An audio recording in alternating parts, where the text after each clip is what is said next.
Welcome to the Audit Bites podcast with your host, Robert Berry, where we talk about touchy auditing topics in bite-sized chunks. Whether you're just starting out in auditing or you're a seasoned professional, you'll find something of value here. Tell all of our fellow auditors. You can find us live on LinkedIn, YouTube, and your favorite podcasting platforms. Tune in and join us for a thought-provoking and informative look at the world of auditing.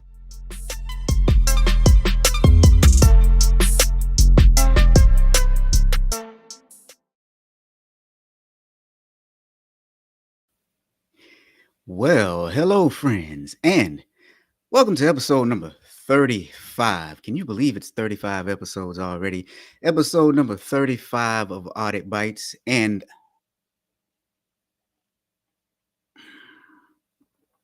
today we're going to talk about why audit staffs struggle.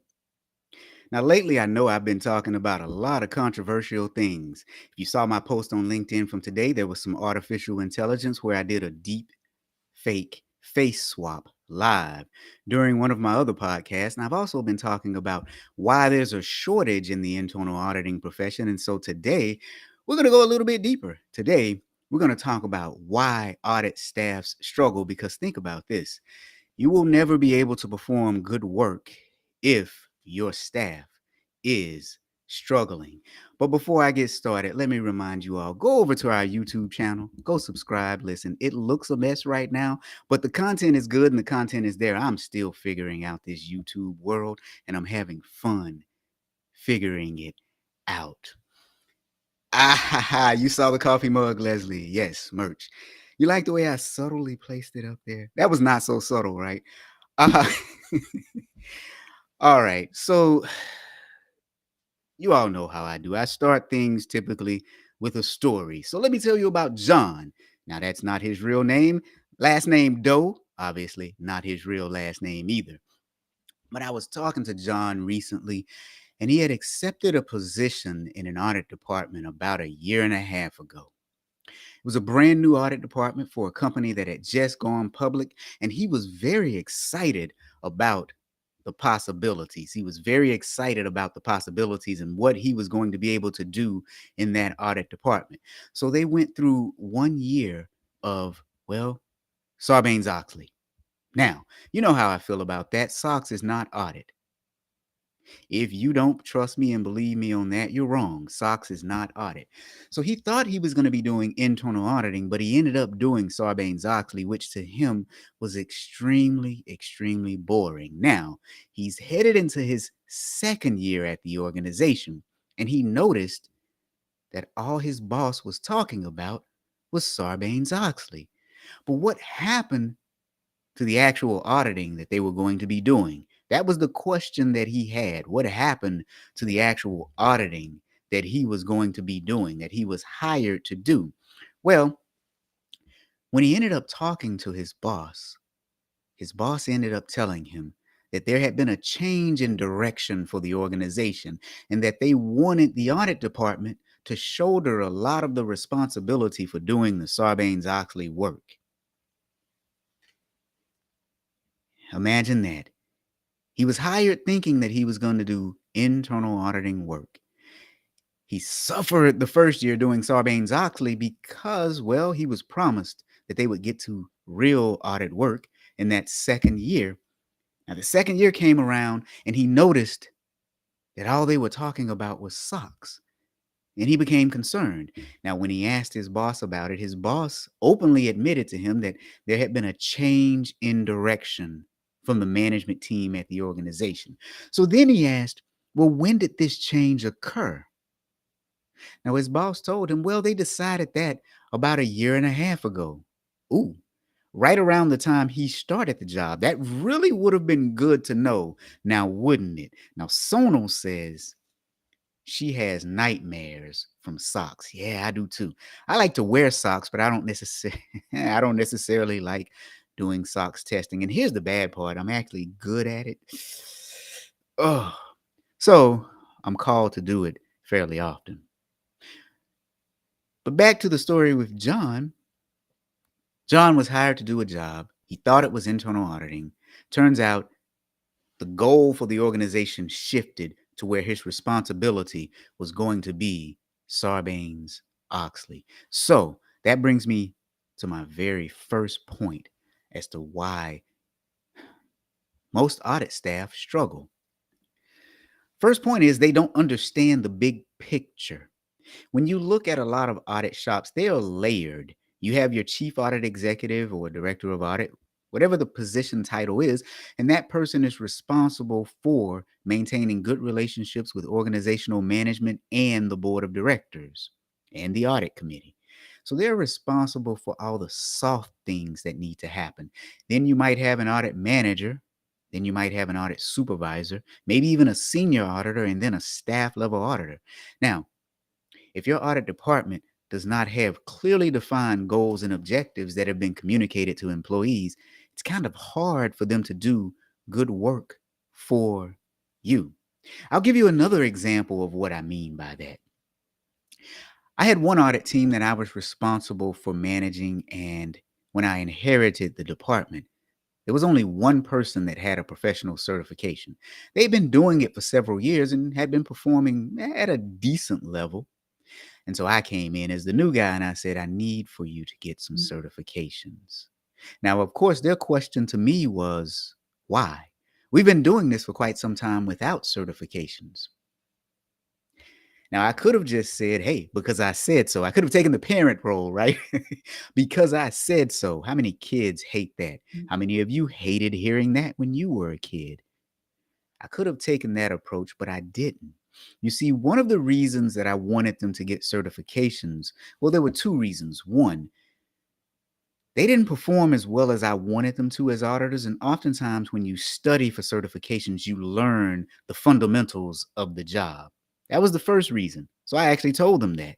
Now, the second reason, though, was because there were some people on our audit committee who were used to public accounting firms, and they questioned why I didn't have more CPAs on staff. Now, what I proceeded to tell them was CPA is not the certification that matters for internal auditors.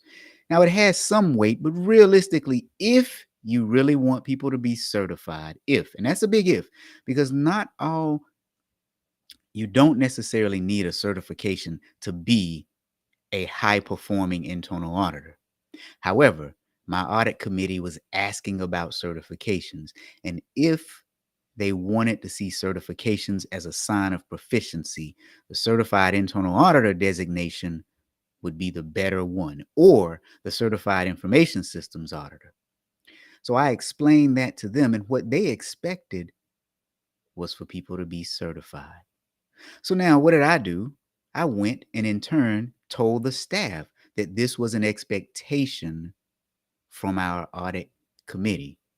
Now, with that said, once I let them in, they were more apt to actually getting the certifications. But oftentimes, we don't tell our audit staff the big picture. For example, what is the mission, vision, and values of your department? This is going to be important because if you've looked at the brand new exposure draft for the new standards, they are requiring that audit departments have a mission and a vision. And I can guarantee you that some of the big ones do, many of the small ones do not. So while I'm here, let me pause for one moment. If that is something that your audit department needs help with, reach out to me. Let's talk about it. I have put together mission, vision, and values for audit departments for a very long time. For a very, very long time.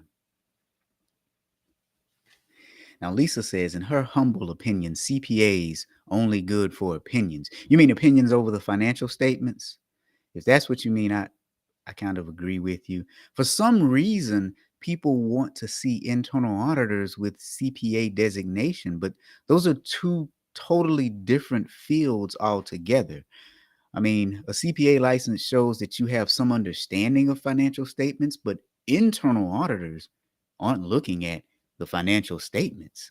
I mean, that's just something that that's not a part of our job. Lisa says, yes. Okay. Thank you for that clarification. Yeah, I'm 100% with you on that, but it's still something that people want to see in our profession. And so until we change the narrative, by speaking out, kind of like how I just did, is going to be something that people are still looking for when they employ certified internal auditors.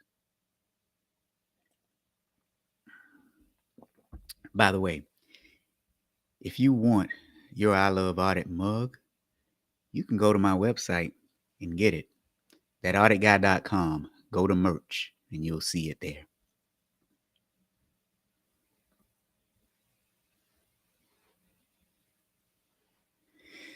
Yeah, I agree. Lisa is saying that CPA is not only good for day to day, but also good for looking for fraud.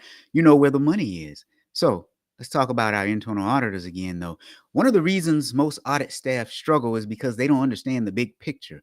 What is the mission, vision, and values of your audit department? If you are in charge, it is up to you to communicate that to your people if you want them to perform well. Now, let me tell you another story.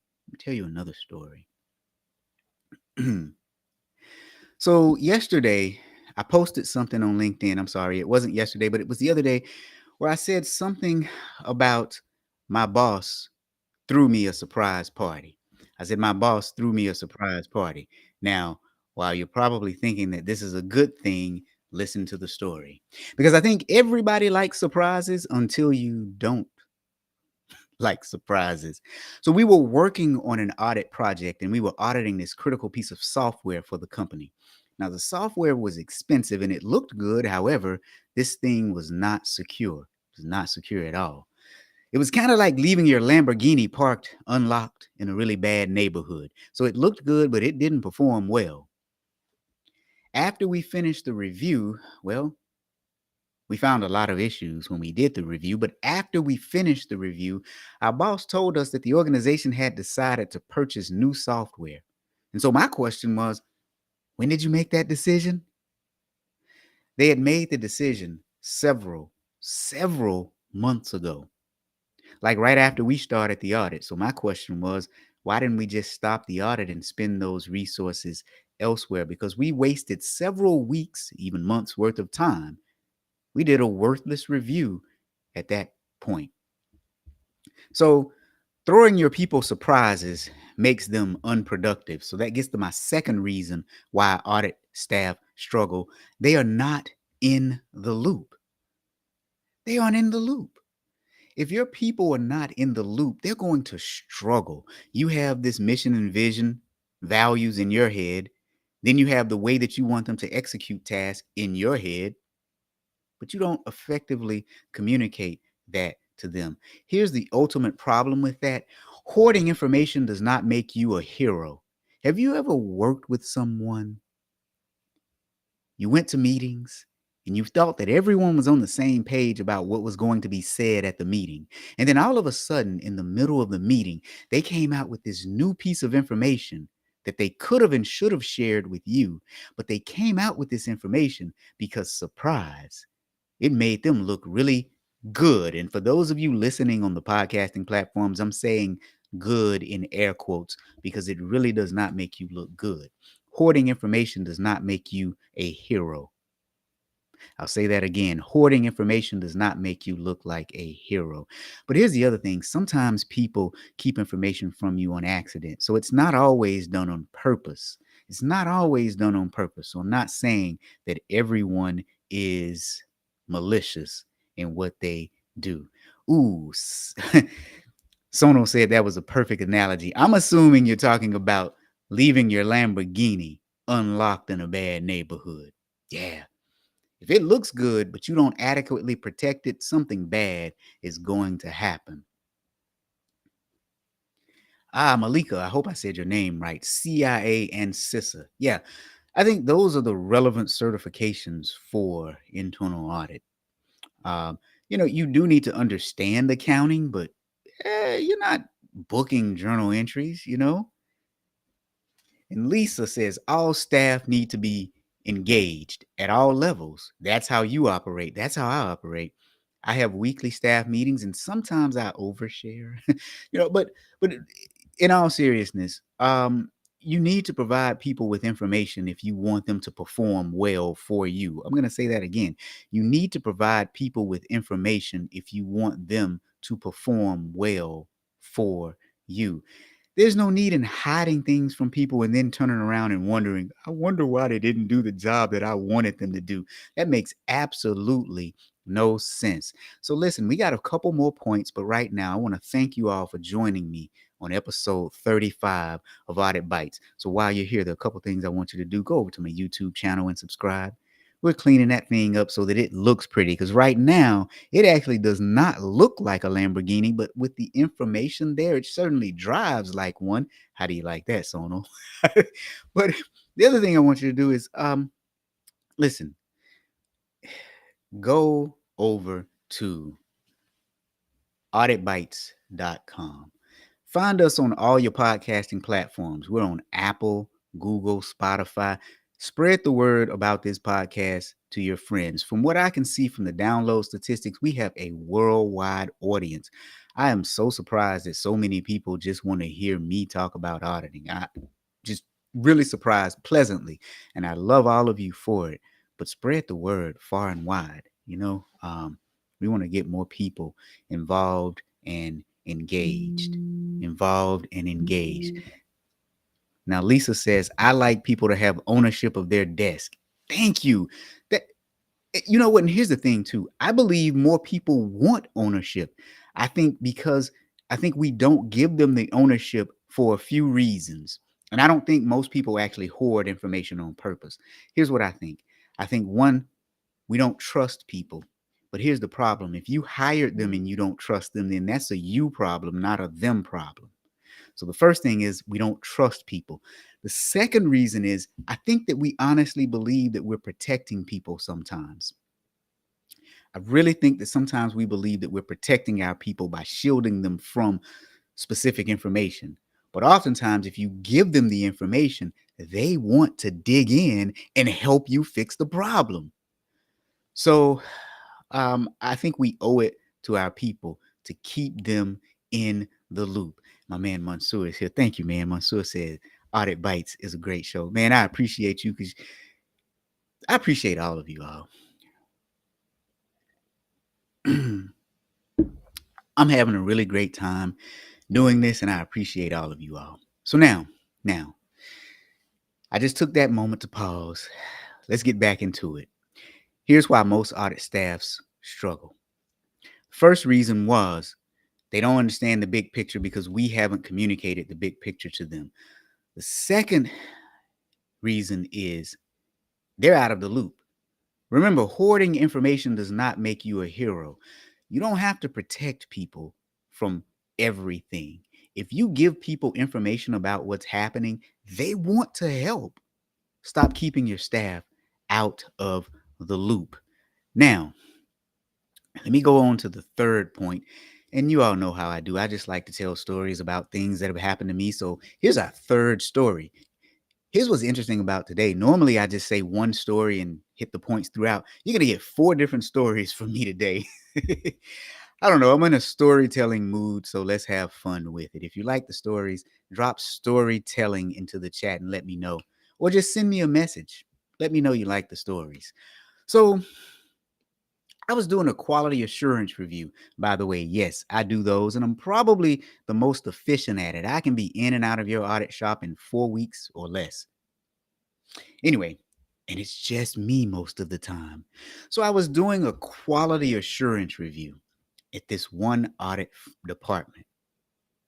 And I noticed something that really, really boggled my mind. This audit shop, they were using Word and Excel, which a lot of audit shops, a lot of audit departments don't have audit management systems. I get that. But the people reviewing the work papers made the staff people print out the work papers. They made them print them out so that they could review the work papers. You see, there was a divide there. There were a few younger people and then there were a few older people. Now, I'm not saying that age has much to do with it. It's more so stage, because I'm almost 50. Oh, wow. Did I say that? I'll be 50 years old this year. And I think when it comes to this tech thing, I'm one of the best at it. But they made them print the work papers out. Can you all believe that? Still printing out work papers? Can you believe that? They made them print the work papers out. And so the more innovative staff members were like, why can't we just cross reference everything in Word and Excel? Why can't we just review everything electronically? So that was one question that I asked too during the QAR. And the people who wanted them to print everything said, that's just the way that I like it. So here's what I did. I asked the staff members who were printing work papers out to actually go in and log the amount of time that it took them to print out work papers. And I quantified it for it. And I took it to the director and I said, here's how much time your people are spending simply printing work papers and then binding them. And it was a pretty substantial number. Now, after that, well, some things happened. And by that, I mean, well, everybody was forced to innovate. So here's another reason why your audit staff struggle. They are not allowed to innovate. They are not allowed to innovate. There are people within your audit department who have some bright ideas. And I don't mean people who just throw ideas on the wall and hope that one sticks. You have some people with innovative ideas, but also action plans on how to get them done. And you're not listening to them because we've always done it this way. We've always done it this way. Now let's go back to our chat. Leslie says storytelling. So Leslie likes the storytelling. Good, good, good. Amanda, I love storytelling. Best way for me. No, me too. Me too. It's the absolute best way for me to learn. And it's the best way for me to teach too. I think if I had to put up some PowerPoint presentations and just talk about, I don't know, something boring, I wouldn't be here. And you guys probably would not be here either. By the way, speaking of storytelling, in order to tell good stories, you have to ask really good questions. Now, asking good questions is the fundamental part of what we do as internal auditors. That's why you got to pick up my book, Ask Better Questions, Get Better Answers, Perform Better Audits. It is the auditor's blueprint to asking better questions while auditing.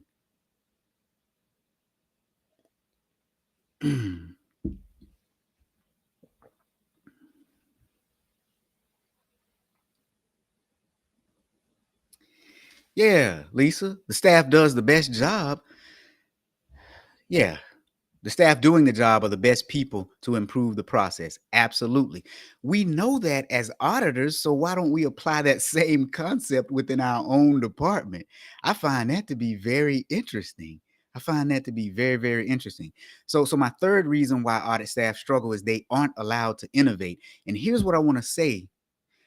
Your previous processes may not be up to par. Your previous processes may not be up to par. Now, let me explain to you what I mean by that. And I've said this on several episodes of this podcast, as well as the Friday Fraudster podcast. I've been trying to introduce the concept of video work papers to audit departments, especially when you hire me as a consultant to come in and, well, give you some feedback. Maybe you should listen because video work papers are very easy and efficient. They help cut down on your time. For example, why would I go and do a walkthrough via Zoom with audit clients, then turn around and type up a Word document regurgitating everything that they've just told me and shown me, when I can just record it, learn basic video editing, chop up what the client has shown me on screen, and there are my work papers. That saves you a lot of time and it saves you back and forth with the audit client.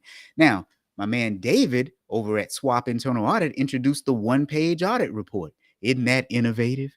That is really cool. And I can say right now, I'm actually working with a few clients to create the 2-minute video audit report, where I'm using artificial characters, AI, to produce audit results. Now, tell me, would you rather read a 50-page audit report or would you rather watch a 1 to 2 minute video? Look, I don't even want your answers to that because the people who choose the 50-page audit report, you're just a glutton for punishment at this point. You are just a glutton for punishment. Leslie says, you've registered for the Central IIA chapter where I am doing Ask Better Questions, Get Better Answers, Perform Better Audits. Leslie, you're in for a treat. I will say, so this is honestly, it's one of my favorite presentations to do. I just did it for a couple of private clients last week and the week before last. And so they hired me to come into their staff, and it got rave reviews. I love it in an 8-hour format because what you're going to get is I actually dig deep into people and personalities. A lot of times as auditors, we think we can just ask questions because we have a charter. We'll pull that charter out. This gives us the authority to ask questions, but we don't have any relationship with the people and we expect them to be forthcoming with us. That makes no sense to me. Now, somebody says, auditors in the department are busy and don't talk to each other. Okay, let me go over here, see if I can see who that is. I got to cheat now. Ah, that's Aisha. Aisha, you all don't talk to one another? Oh, I'm so sorry. Because how else do you get work done if you don't really talk to one another? Wow. Okay. Okay. Wow. Sorry to hear that. So listen, one reason that audit staff struggle is because they aren't allowed to innovate. If you're still doing the same things that you've always done, but you're asking your clients to be innovative in their processes, then aren't we kind of hypocrites? Just throwing that out there. Aren't we kind of hypocrites? Okay, okay, okay. So now, we've talked about 3 reasons why audit staff struggle.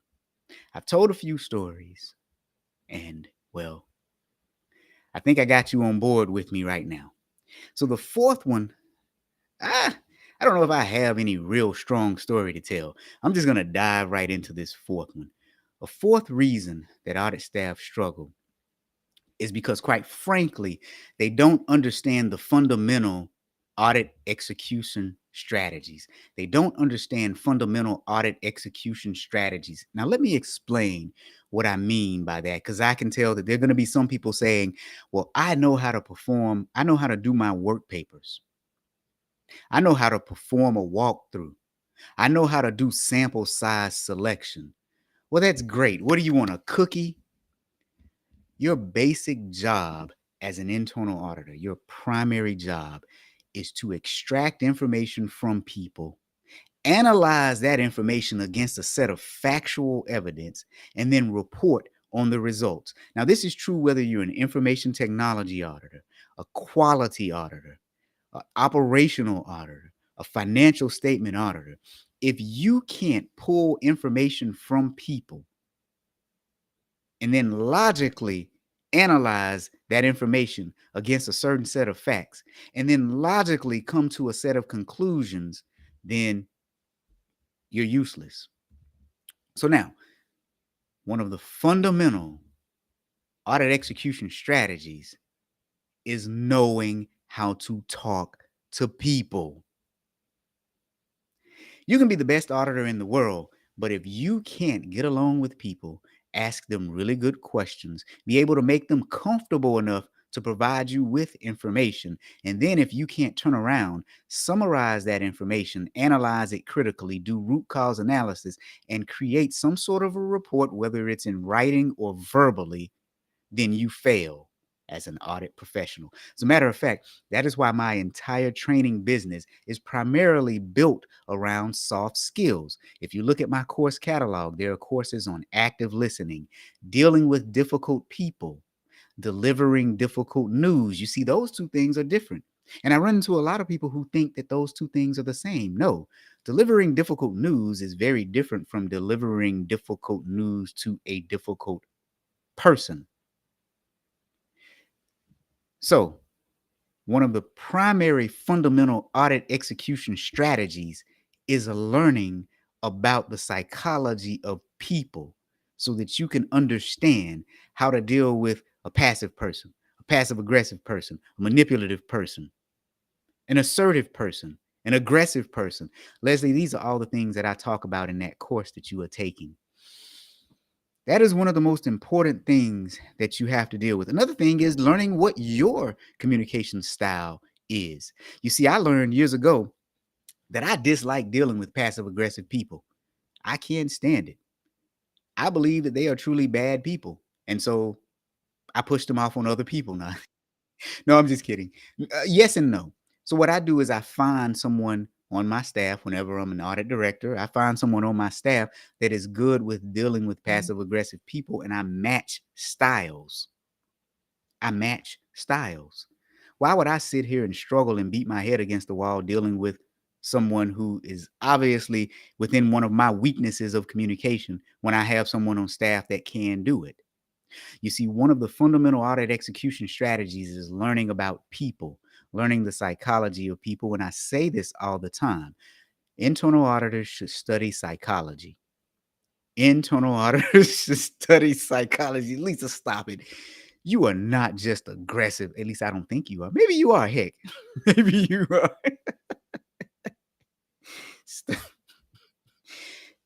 You're gonna throw me off on my own show. How you gonna do that to me? Nah, I'm just all right. So one of the fourth reasons that internal audit staff struggle is because they don't understand the psychology of people. We don't teach them soft skills. Now, you're probably thinking that's probably just a plug for my training. Yes, it is. But the reason that I do the training that I do is because it makes us better internal auditors. It makes us better internal auditors. And I tell you what, I had an audit client say to me years ago, he said to me, Robert, so let me tell you, we had just finished doing an audit, and this was one of the worst audits I had ever seen. The results were bad. I mean, nothing was working well. And this was a client that I liked. And so we were sitting in the exit meeting, and he looked at me. No, more than liked, I respected this gentleman. Yeah, he's a fantastic guy, and I had a high level of respect for him. So we're sitting at this exit meeting, and I'm looking at him across the table, and he looks at me and he says, "You know, Robert, I really hate what you do." Now, in that moment, my heart sank because I'm like, here's a dude that I really respect. And he's looking at me and he's telling me, I hate what you do. And he must have seen the look on my face because I'm kind of expressive. Like, you can tell what I'm thinking a lot of times because, it's just what it is. So he said, Robert, I hate what you do. And then my heart just sank. And then he saw it and he looked at me and he kind of put his hand out as in like, wait a minute.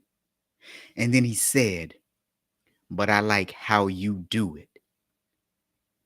And so that gave me a little bit of relief, but because I think life is about constant improvement, I went and asked him later on, what did you mean by that? And he said, listen, being an auditor is kind of bad sometimes, right? Because people are afraid of you. People don't want you around. But the way you do what you do, you make us feel like you care and you make us more comfortable or as comfortable as you can be considering you're doing an audit. And I thought about it for a minute and I was like, whoa, that was like the highest compliment you could actually get from a client. But I wasn't done there because, I decided to ask him, what am I doing? Because I had no idea what I was doing. So at this point, I need to try and figure out what is it that I'm doing that you like so much. And so he told me some of the things that I was doing, and I didn't realize that I was doing these things. And so while I was at this organization, I decided to ask every audit client, what did we do that made them feel comfortable and uncomfortable? And so over the years, I gathered all of that information. And that information is a lot of what's in this book, Ask Better Questions, Get Better Answers, Perform Better Audits, because most of it came directly from the client's mouth. All right. So